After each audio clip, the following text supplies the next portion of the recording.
We kicked off the hour actually talking about yesterday afternoon, the government announcing their 2-week pet bond. We've taken a couple of calls from landlords.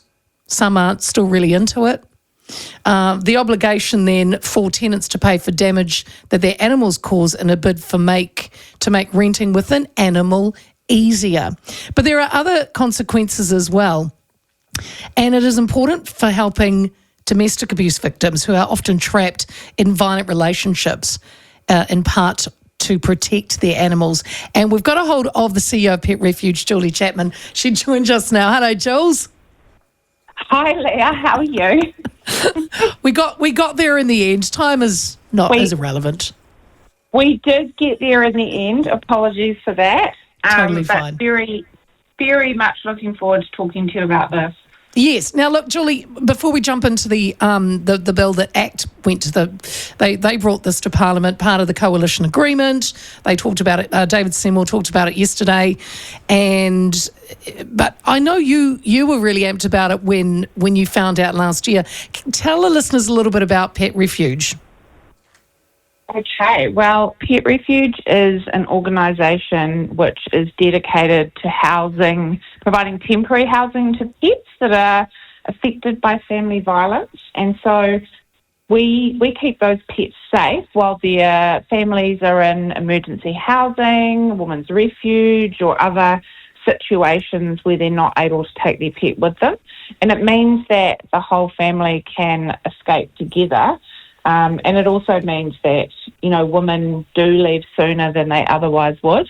It's like women's refuge, but it's for pets, and we cover all the costs. And because I know, Julie, you and I have spoken about this in the past, that cruelty to animals is common, sadly, in domestic violence, isn't it? And people will use that violence to keep the person at home. They'll say they'll either injure or kill the pet to control that family member.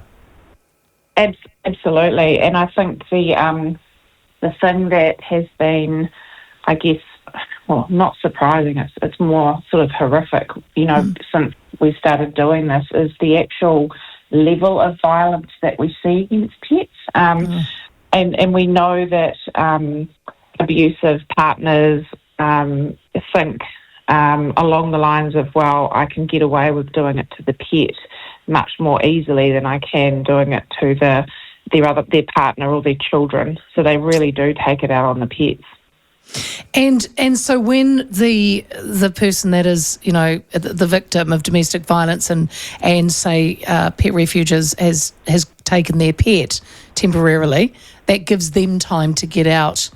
Or if they've got children, take the kids and then go to women's refuge, like you said.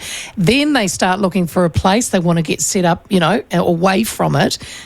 That's when it can be difficult, right, to get back with their pet, to rehome, bring their pet back with them, because landlords, some won't let pets in. And this is why you are so excited about this bill.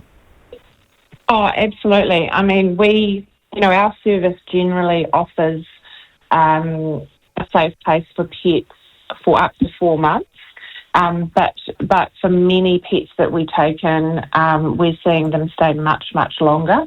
And that is simply down to the fact that families are struggling to find pet-friendly rentals. So this legislation, I did get very excited when I heard about it, driving along in the car last year.